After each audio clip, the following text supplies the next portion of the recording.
आज हम लोग आप लोगों के लिए ह्यूमन रिप्रोडक्शन सीरीज़ का तीसरा वीडियो लेके आए हैं, जिसमें हम लोग अब पढ़ेंगे फीमेल रिप्रोडक्टिव सिस्टम। तो चलिए शुरू करते हैं। फीमेल रिप्रोडक्टिव सिस्टम यानी कि मादा प्रजनन तंत्र। जो फीमेल रिप्रोडक्टिव सिस्टम है वो बहुत ही कॉम्प्लेक्स है, जटिल है। इसका कारण क्या है कि वो बहुत सारे काम एक साथ करता है। वो कौन से काम हैं, सबसे पहले हम ये देखेंगे। The female reproductive system is designed to carry out several functions। जो मादा प्रजनन तंत्र है वो एक साथ कई सारे काम करने के लिए बना है, और वो कौन कौन से काम हैं आइए देखते हैं।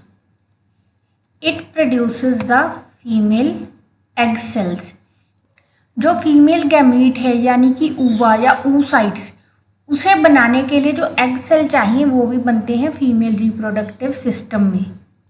The system is designed to transport the ova to the site of fertilization। और फिर इसी सिस्टम के थ्रू जो ओवा है, एक मैच्योर ओवा है, वो फर्टिलाइजेशन की साइट तक पहुंचता है। उसके बाद कॉन्सेप्शन यानी कि फर्टिलाइजेशन भी जो है वो फीमेल रिप्रोडक्टिव सिस्टम में ही होती है, in the upper regions of fallopian tube. Fallopian tube जो है वो अलग अलग पार्ट्स में डिवाइडेड होती है। फेलोपियन ट्यूब्स के 3 अलग अलग पार्ट हैं, इनफंडिबुलम, एम्पुला और इस्चमस।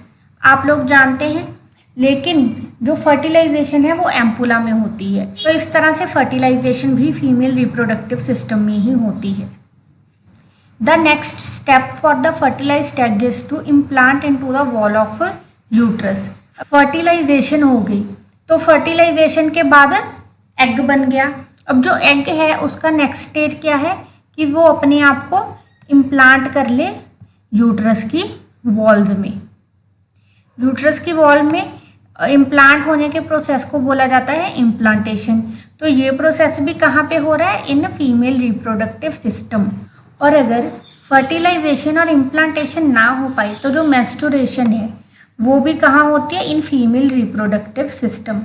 इसके अलावा जो फीमेल्स के हॉर्मोन्स हैं, फीमेल्स के हार्मोन को भी रेगुलेट करता है फीमेल रिप्रोडक्टिव सिस्टम। तो इस तरह आप लोग समझ चुके होंगे कि जो फीमेल रिप्रोडक्टिव सिस्टम है उसका कितना इम्पोर्टेंट रोल है फीमेल की ओवरऑल लाइफ में। ये सिर्फ और सिर्फ रिप्रोडक्शन के लिए ही नहीं, बल्कि फीमेल की बॉडी के लिए जो नेसेसरी हार्मोन्स हैं उसकी ग्रोथ के लिए, डेवलपमेंट के लिए, वो भी फीमेल रिप्रोडक्टिव सिस्टम में ही बनते हैं।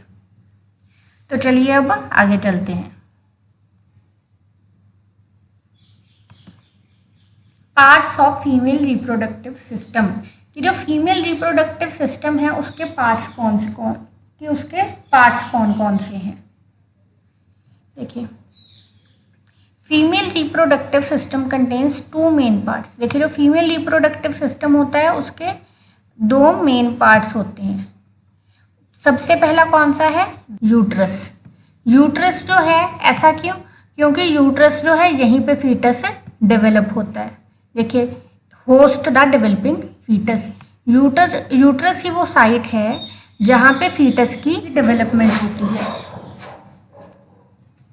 इसके अलावा जो वेजाइनल फ्लूइड है और यूटेराइन सिक्रीशंस हैं वो भी यूट्रस ही प्रोड्यूस करता है, और यूट्रस के थ्रू ही जो मेल स्पर्म है वो फेलोपियन ट्यूब्स में एंटर करता है।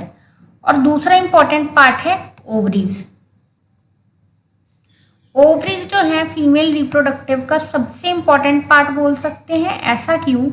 क्योंकि जो एग सेल है वो भी ओवरीज में प्रोड्यूस होता है, और जो फीमेल रिप्रोडक्टिव हॉर्मोन्स हैं वो भी ओवरीज ही प्रोड्यूस करती हैं। इसके अलावा जो ब्रेस्ट्स हैं इनको भी हम लोग फीमेल रिप्रोडक्टिव सिस्टम के अंदर ही कंसीडर करते हैं, क्योंकि ब्रेस्ट जो है इन्फेंट के नरिशमेंट में बहुत हेल्प करती हैं। इनका बहुत इंपॉर्टेंट रोल है इन्फेंट की नरिशमेंट में, तो इसीलिए ये भी फीमेल रिप्रोडक्टिव सिस्टम का पार्ट ही मानी जाती हैं। तो अब ये आप लोगों के आगे फीमेल रिप्रोडक्टिव सिस्टम का पूरा डायग्राम है, और जिसमें हम लोग शुरू कर रहे हैं ओवरीज से। देखिए, ये जो पोर्शन है ये है ओवरीज। ओवरीज जो है इनको प्राइमरी सेक्स ऑर्गन भी बोलते हैं।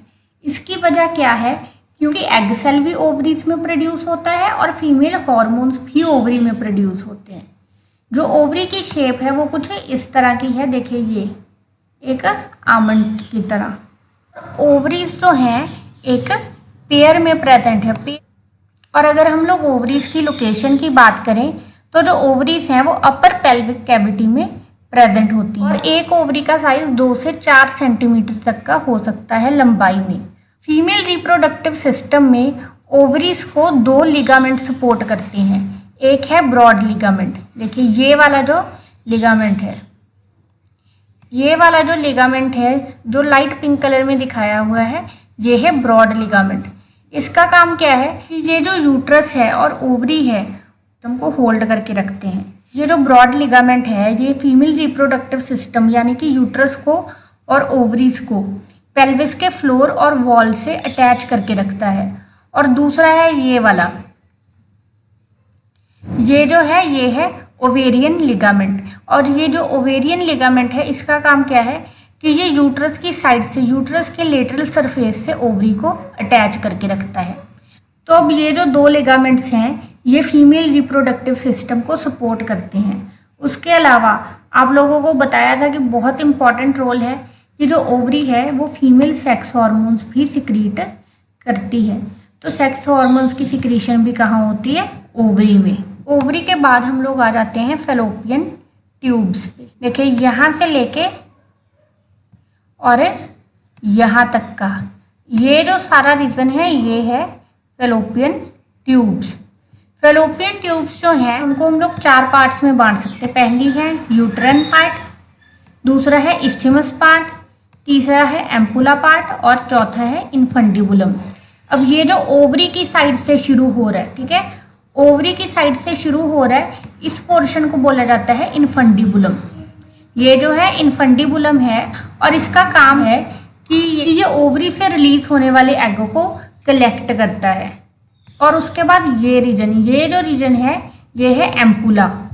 इसका बहुत इंपॉर्टेंट रोल है। वो कैसे कि एम्पुला जो है यही साइट ऑफ फर्टिलाइजेशन है। इन्फंडिबुलम जो एग को कलेक्ट करता है वो भी एम्पुला तक पहुंचता है और यूट्रस के थ्रू, वेजाइनल ट्रैक्ट के थ्रू स्पर्म भी एम्पुला तक पहुंचता है और एम्पुला में फिर दोनों का फ्यूजन होता है यानी कि फर्टिलाइजेशन होती है। उसके बाद ये जो पोर्शन है ये आता है इस्थमस और उसके बाद uterine part of fallopian tube. तो ये होती हैं फैलोपियन ट्यूब्स। फैलोपियन ट्यूब के ही इन्फंडिबुलम का पार्ट है फिम्ब्रे। ये जो फिंगर लाइक स्ट्रक्चर आप लोगों को दिख रहा है इसको बोला जाता है फिम्ब्रे। इसका काम क्या है कि यही हेल्प करती हैं एग के कलेक्शन में। जो ओवम रिलीज होता है ओवरी से वो फिम्ब्रे ही कलेक्ट करते हैं। अब बात कर लेते हैं वजाइना की। वजाइना जो है ओपनिंग है फीमेल रिप्रोडक्टिव सिस्टम की। वजाइना जो है ऑलमोस्ट 10 सेंटीमीटर लॉन्ग है और स्पर्म रिसेप्टिकल है। स्पर्म रिसेप्टिकल का मतलब क्या है कि जो मेल गैमीट है उसको भी वजाइना रिसीव करता है। मेंस्ट्रुअल फ्लूइड भी वजाइना के थ्रू ही फीमेल बॉडी से एक्सक्रीट होता है और ये बर्थ कैनाल भी है। बर्थ कैनाल का मतलब क्या है कि जो पूरा डेवलप्ड फीटस है यानी कि जो कंप्लीट फीटस है और बर्थ के लिए रेडी है तो वो भी वजाइना के थ्रू ही पार्चुरेट होता है। पार्चुरेट का मतलब क्या है? बर्थ होता है। वजाइना के थ्रू ही फीटस जो है फीमेल की बॉडी से एक्सपेल होता है। और अब लास्ट में हम लोग आ जाते हैं सबसे इम्पॉर्टेंट पार्ट यानी कि यूट्रस पे। देखिए हम लोगों ने बात की थी कि जो 2 ऑर्गन है यही सबसे इम्पॉर्टेंट है फीमेल रिप्रोडक्टिव सिस्टम में। एक है ओवरीज और दूसरा है यूट्रस। सबसे पहले हम लोग यूट्रस के स्ट्रक्चर की बात कर लेते हैं। तो जो यूट्रस है वो उसकी वॉल 3 लेयर से बनी है। सबसे बाहर ये जो आपको लेयर दिख रही है ये वाली, सबसे बाहर ये जो लेयर है ये है पेरीमेट्रियम। सबसे थिन लेयर है ये यूट्रस की। और उसके बाद ये जो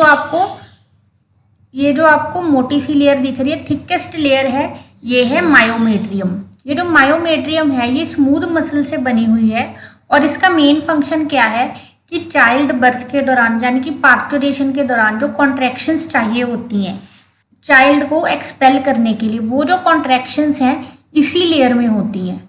उसके बाद ये जो आपको अंदर लेयर दिख रही है ब्लैक ऐसी, ये जो है ये है एंडोमीट्रियम। एंडोमीट्रियम ये जो लेयर है ग्लैंडुलर लेयर है। इसका दो रोल है।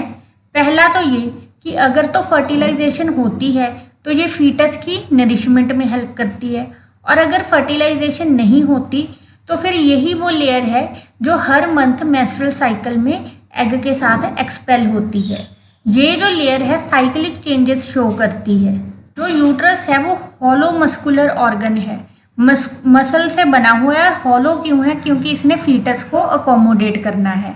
इसकी जो शेप है इन्वर्टेड पीयर शेप की तरह है। देखिए ये जो है इस तरह की शेप है यूट्रस की। पोजीशन की बात करें तो जो यूट्रस है वो यूरिनरी ब्लैडर और रेक्टम के